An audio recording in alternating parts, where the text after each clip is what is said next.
자, 오늘 다니엘서 11장 17절부터 32절까지 1교시. 자, 안티오코스 4세의 유대인 대박해에 대해서 살펴보겠습니다. 자, 다니엘서 10장부터 12장은 기도하다가 응답받는 다니엘의 모습이죠. 그래서 다니엘이 기도하다가 첫 번째 이위 하나님을 만났죠. 그리고 천사 가브리엘을 통하여서 기도 응답을 전달을 받습니다. 하나님께서 다니엘이 기도한 첫날부터 해서 응답을 주었지만 바사 왕국의 군주 악한 영들이 막아가지고 가브리엘이 늦게 왔죠. 21일 만에 도착을 하게 되었는데, 어쨌든 도착하고 나서 아주 중요한 다니엘서 11장의 내용을 다니엘에게 잘 전달을 하게 됩니다. 자, 다니엘서 11장은 헬라 시대 셀루커스 왕조의 8번째 왕이었던 안티오코스 에피파네스가 이스라엘과 유대인에게 큰 고난을 주고 죽이고 또 성소를 훼손하고 그런 대박해의 내용이 기록되어 있습니다. 이때 이 끝이 어떻게 되는지 지혜롭고 용맹한 사람들, 다니엘서를 아는 사람들이 일어나서 안티오코스 에피파네스를 물리칩니다. 그 일에 다니엘이 쓰임을 받고 있는 거예요. 자, 지난 시간에 3절에 설명하면서 안티오코스 에피파네스가 어떻게 오느냐. 자, 페르시아 왕들이 지나가고 나서 헬라 왕이 등장을 한다. 3절이죠. 장차 한 능력 있는 왕이 일어난다. 알렉산더입니다. 그래서 큰 권세를 가지고 다스리다가 4절에 그가 강성할 때에 갑자기 죽습니다. 그의 나라가 갈라져서 천하 사방에 나누일 것이나. 자, 그래서 알렉산더가 죽고 나서 나라가 네 조각으로 나누어진다 했습니다. 자, 유럽은 카산더, 터키 쪽은 리시마쿠스, 그 다음에 시리아, 이라크, 이란 그쪽은 셀루커스 왕조죠. 셀루커스. 원래 안티고너스였는데 셀루커스가 안티고너스를 죽이고 왕이 되면서 셀루커스 왕조가 되어집니다. 그리고 남쪽에 있는 이집트, 애굽이죠. 이집트는 프톨레미 왕조가 되어집니다. 이 셀루커스 왕조와 프톨레미 왕조 사이에 이제 큰 다툼이, 전쟁이 계속 일어나다가 셀루커스 왕조의 8번째 왕, 그놈을 주목하여 봐야 된다. 자, 지도는 이렇게 나와 있습니다. 지금 셀루커스 왕조가 지금 이란 왕조거든요. 이란. 자, 이란과 이스라엘이 지금 전쟁이 일어나고 있죠. 자, 단편적으로 우리가 이해할 수 없습니다. 지금 이스라엘이 무조건 잘못했다 할 수도 없고, 우리가 이제 이란이 공격을 받고 있기 때문에 이란 우호적인 사람도 있고 또 이란은 맞아도 싸다 뭐 이렇게 말할 수도 있는데, 그것에 대해서는 우리가 국제 정세로만 판단하기가 힘들어요. 그래서 역사적으로 또 신학적으로 여러 가지 개인적인 견해들이 아마 있을 겁니다. 모든 의견들은 조심스럽고, 그래서 이것은 하나님께서 종말과 예수님 재림과 어떻게 연결이 되는지는 지나가 봐야 알게 되는 것입니다. 자, 지난 6절에 셀루커스 왕조의 네 번째 왕이었던 안티오코스 2세와 프톨레미 2세 사이에 화친 조약이 맺어졌다 했죠. 그래서 애굽에 있는 프톨레미의 베레니케 공주와 안티오코스 2세와 정략 결혼을 하게 되는데, 조강지처 라우니케가 쫓겨났다 그랬죠. 그래서 칼을 갈다가 라우니케가 베레니케와 안티오코스 2세를 죽여버리고 자기 아들 셀루커스 2세를 그 왕으로 세우게 됩니다. 5번째 왕이고요. 그 다음에 그렇게 하니까 이제 이 프톨레미 3세가 복수를 하게 되고 승리를 거두게 됩니다. 그래서 셀루커스 왕조에 있는 수많은 재물들과 금은 보화들을 전부 다 애굽으로 가져가게 되죠. 이것 때문에 끊임없이 전쟁이 일어나게 되어지는 것입니다. 자, 셀루커스 왕조의 6번째 왕은 안티오코스 3세인데, 이 안티오코스 3세가 안티오코스 4세의 아버지입니다. 그래서 안티오코스 3세 때에 복수의 전쟁을 하게 되는데 1차 때는 실패를 하게 됩니다.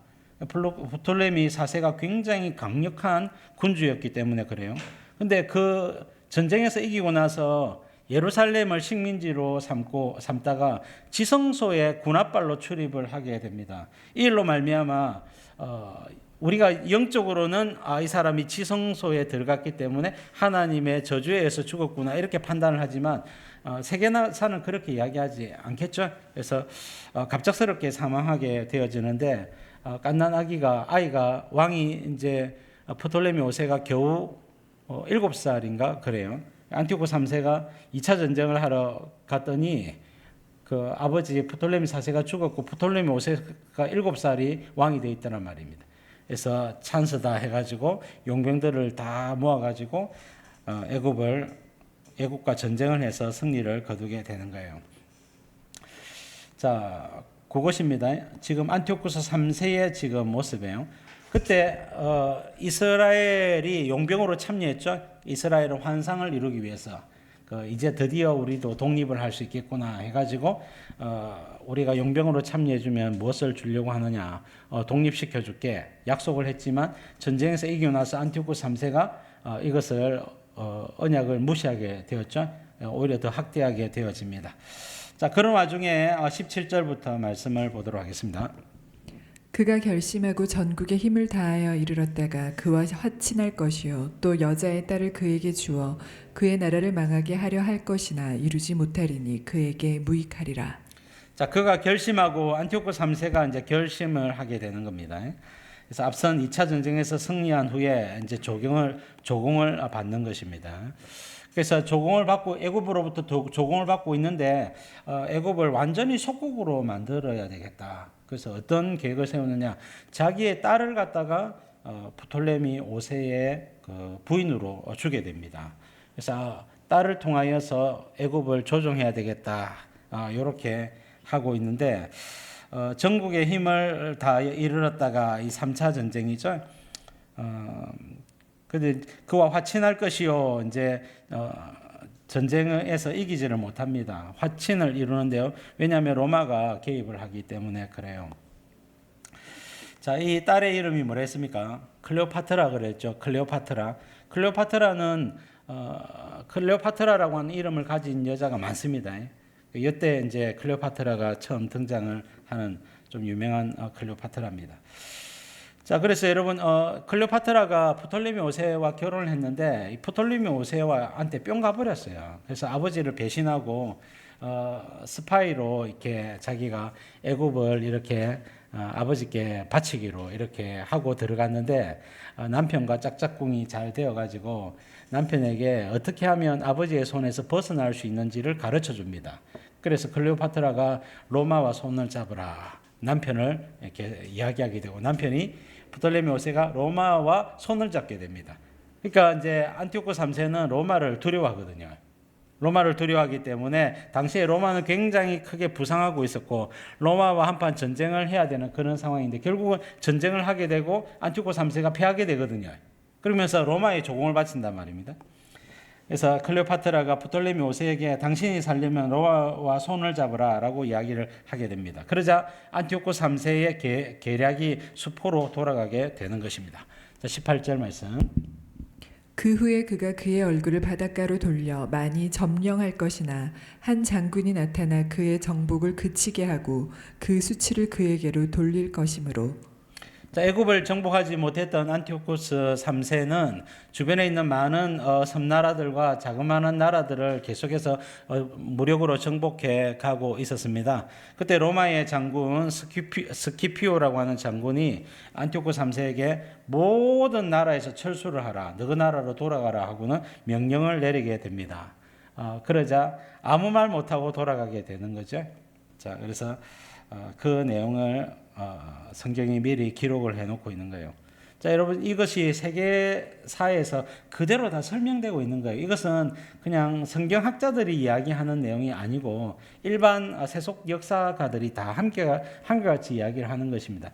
여러분 1세기 남짓한 그 시기에 역사가들이 유력한 역사가들이 있는데 남겨놓은 사료는요, 이렇게 기본적으로 공통적이거든요.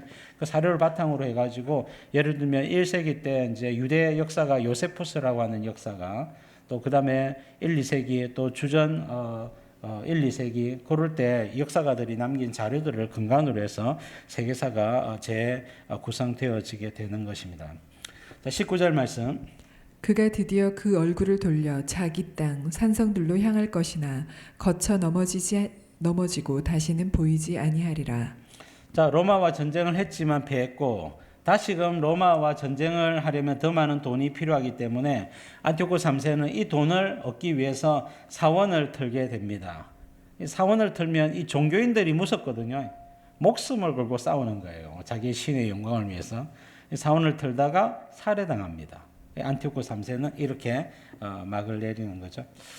자, 이런 구체적인 내용들까지 성경이 다 기록을 하고 있으니까 학자들이 다니엘서는 후대의 역사가가 기록을 했다.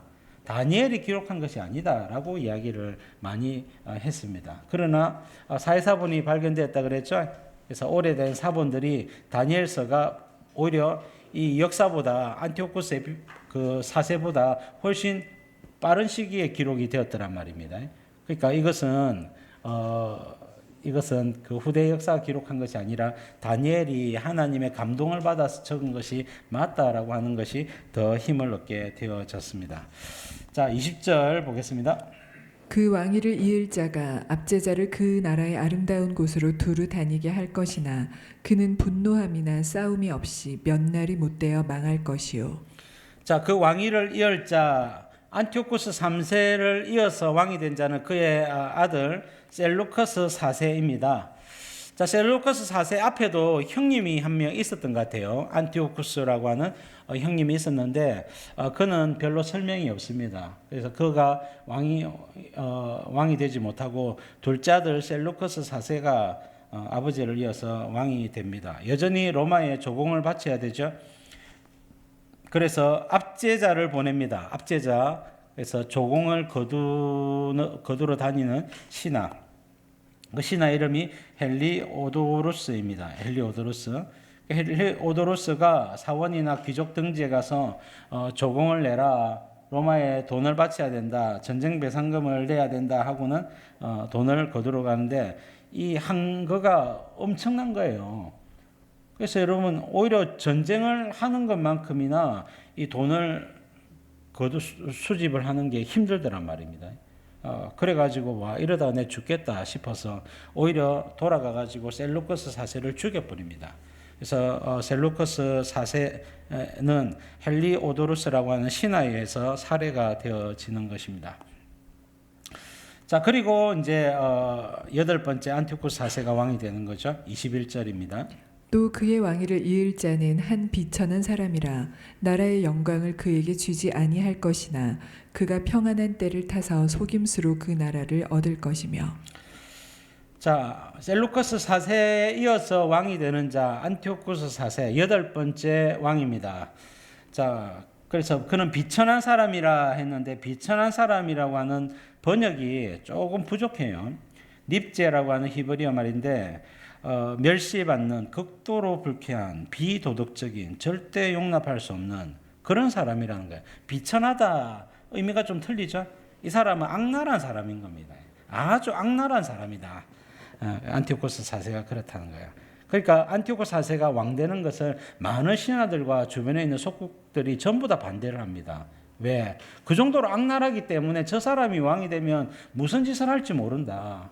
우리나라가 생존할 수 있을지 또 신하들로서 갑자기 죽임을 당하지 않을까 두려워하는 것이죠. 안티오쿠스 4세는 비천한 사람, 악랄한 사람인 거예요. 자, 나라의 영광을 그에게 주지 아니할 것이나 신하들과 속국들은 안티오쿠스 4세가 왕됨을 반대를 하는 것입니다. 그러나 그가 평안의 때를 타서 속임수로 그 나라를 얻을 것이며, 자, 안티오쿠스 4세는요, 안티오쿠스 3세의 셋째 아들이라 그랬죠. 그래서 셀루커스 4세 자기 형님이 신하에게 살해를 당하게 됩니다. 자, 그때 살해당할 때 안티오쿠스 4세는 로마의 볼모로 잡혀 있었습니다. 자, 로마는 안티오쿠스 3세, 셀루커스 4세에게 전쟁 배상금을 요구했어요. 그래서 볼모로 잡아놓은 사람이 안티오쿠스 4세입니다. 근데 자기 아버지 안티오쿠스 3세가 죽고 셀루커스 4세가 왕이 되었을 때, 자, 셀루커스 4세의 아들이었던 셀루커스 5세가 전쟁 배상금의 일부를 가지고 로마에 방문을 하게 되어졌습니다. 그때 안티오쿠스 4세가 이 비상한 머리를 가지고 로마의 관리들을 설득하게 됩니다. 우리 형님은 나를 매우 싫어한다. 그래서 내가 볼모로 잡혀 있어 봐야 형님은 전혀 눈 하나 깜빡하지 않고 전쟁 배상금을 제대로 내지 않을 것이다. 그래서 이번에 방문했던 이 셀루커스 5세가 형님의 굉장히 사랑하는 아들이기 때문에 저 아들을 볼모로 잡는다면 형님이 전쟁 배상금을 잘 내게 될 것이다 라고 로마의 신하들을 설득을 하게 됩니다. 그래서 여러분 셀루커스 5세가 볼모로 잡히고 안티오코 4세가 풀려나게 됩니다. 자, 그래서 여러분 속임수로 비상하게 풀려나게 되는 거예요. 자, 그가 평안의 때를 타서 속임수로 그 나라를 얻을 것이며, 그래서 안티오코 4세가 풀려나가지고 자기 나라로 와 보니까 헬리오도루스라고 하는 신하에 의해서 형님이 살해당한 상태인 거예요. 왕자가 비어 있는 것입니다. 그러니까 왕가에 지금 왕이 될 사람이 없잖아요. 셀루커스 5세는 지금 로마에 자기 대신에 볼모로 잡혀 있지 않습니까? 그러니까 왕 될 사람이 나밖에 누가 있느냐 하고는 안티오코 4세가 그 왕자에 스스로 앉아버립니다. 많은 신하들과 많은 속국들의 왕들과 장군들이 다 반대를 했음에도 불구하고 안티오코 4세는 일부 신하들을 설득하고 또 장군들을 설득하고 이래가지고 자기가 왕이 되어지는 것입니다. 자, 22절 보겠습니다. 넘치는 물 같은 군대가 그에게 넘침으로 말미암아 패할 것이요 동맹한 왕도 그렇게 될 것이며. 자, 넘치는 물 같은 군대나 동맹한 왕은 헬리오도루스의 추종 세력들입니다. 모두 다 안티오코 4세가 왕됨을 원하지 않는 사람들이죠. 그래서 이들이 안티오코 4세의 군대와 싸우지만은 패하게 될 것을 이야기합니다. 이 동맹한 왕들 안에는 이스라엘도 포함이 되어 있는 것입니다. 그래서 안티오코 4세가 셀루커스 왕조의 8번째 왕이 되어지는 것입니다. 자, 왕이 되어서는 안 되는 사람이 모든 역사의 에너지가 이 사람을 왕으로 만드는 거예요. 자, 그래서 여러분 이 어떤 사람이 세워지고 이 왕에서 폐위되는 것은 하나님의 손에 달려 있는 겁니다. 하나님이 복으로 줄 수도 있고요, 벌로서 줄 수도 있습니다. 그래서 선한 왕이 세워지기도 하고 악한 왕이 세워지기도 하는데 왕이 세워졌다고 해서 그 사람이 선하다 악하다 판단할 수는 없습니다. 그래서 그 사람이 통치를 하고 난 다음에 그 나라와 국민들에게 어떤 혜택이 주어지거나 어떤 고통이 주어졌는지를 보고 후대 사람들이 평가를 할 수밖에 없는 거예요. 자, 23절 말씀 보겠습니다. 그와 약조한 후에 그는 거짓을 행하여 올라올 것이요 소수의 백성을 가지고 세력을 얻을 것이며. 자, 그는 프톨레미 6세를 이야기하는데 자기 누나 클레오파트라가 프톨레미 5세의 부인이라 했지 않습니까? 그러니까 프톨레미 6세는 자기 누이 클레오파트라의 아들이 되는 것입니다. 그래서 클레오파트라 안티오코 4세는요, 자기의 조카 프톨레미 6세와 조약을 맺는 것입니다. 그래서 우리는 삼촌과 조카 사이가 아니냐, 사이좋게 지내자 하고는 셀루커스 왕조가 역사적으로 어떻게 했습니까? 자기 아버지 때에 남쪽 프톨레미하고 계속 전쟁을 했지 않습니까? 이제 자기의 누이의 아들 조카가 왕이 되었으니 조카 우리 사이좋게 지내자 이렇게 화친조약을 맺습니다. 자, 그 내용을 기록하고 있는 거예요. 그러나 그는 거짓을 행하여 올라올 것이요 소수의 백성을 가지고 세력을 얻을 것이라 그랬죠. 프톨레미가 안티오코스 4세가 무엇을 하냐면 이 남쪽에 있는 애굽 프톨레미의 그 신하들과 장군들을 회유하게 됩니다. 나를 추종하면 내가 너희들에게 돈과 권력과 영광을 부귀영광을 다 주겠다라고 한 명씩 자기 편으로 만듭니다. 자, 24절.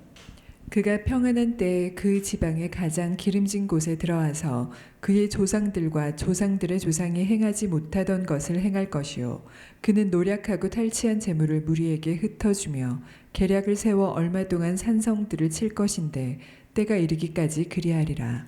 자, 평안한 때에 안티오코스 4세가 남쪽에 프톨레미 6세와 화친조약을 맺었을 때에 그 말입니다. 그 지방의 가장 기름진 곳. 자, 애굽은 이집트죠. 이집트는 나일강이 있습니다. 물이 많은 곳이죠. 그래서 농사가 잘 되는 거예요. 자, 기름진 곳 프톨레미의 중심부를 이야기하는 것입니다. 자, 거기까지 들어와 가지고 결국은 조상들과 조상들의 조상들도 행하지 못했던 것, 결국 뭡니까? 애굽을 정복하고 차지하게 된다는 이야기입니다.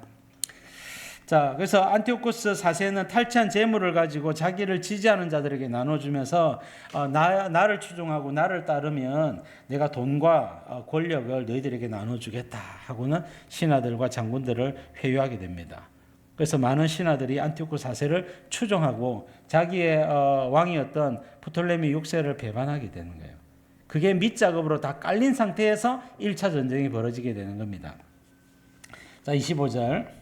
그가 그의 힘을 떨치며 용기를 다하여 큰 군대를 거느리고 남방왕을 칠 것이요 남방왕도 심히 크고 강한 군대를 거느리고 맞아 싸울 것이나 능히 당하지 못하리니 이는 그들이 계략을 세워 그를 침이니라. 자, 안티오코스 4세가 드디어 1차 애굽 침공을 하게 됩니다. 자, 힘을 떨치며 용기를 다하여 큰 군대를 거느리고 남방왕을 친다. 남방왕 프톨레미 애굽이죠. 자, 남방왕 프톨레미 6세도 큰 군대를 가지고 싸울 것이나 이기지 못한다 그랬죠. 왜? 신하들과 장군들이 이미 다 회유가 됐기 때문에 그래요. 이길 수가 없는 것입니다. 그래서 프톨레미 6세가 포로가 되어지는 것이죠. 안티오코스 4세가 계략으로 이기게 되어집니다. 자, 프톨레미 6세는 포로로 잡히게 되어지는 거예요. 26절 보겠습니다. 그의 음식을 먹는 자들이 그를 멸하리니 그의 군대가 흩어질 것이요 많은 사람이 엎드려져 죽으리라. 자, 그는 프톨레미 6세죠. 프톨레미 6세는 전쟁에서 지고 포로가 되는 겁니다. 그래서 안티오코스 4세가 신하들을 회유하면서 지는 태양 프톨레미 6세에게 붙어 죽을래? 아니면 나 안티오코스 4세에게 붙어서 부귀영화를 누릴래? 내 손을 잡으면 돈과 권력을 나눠주겠다. 나중에 종말에 적그리스도가 온 세계 대통령들한테 뭐라고 이야기하냐면 내 손을 잡으면 돈과 권력을 나눠주겠다 이렇게 이야기하거든요. 그래서 안티오코스 4세는 적그리스도의 모형이단 말입니다.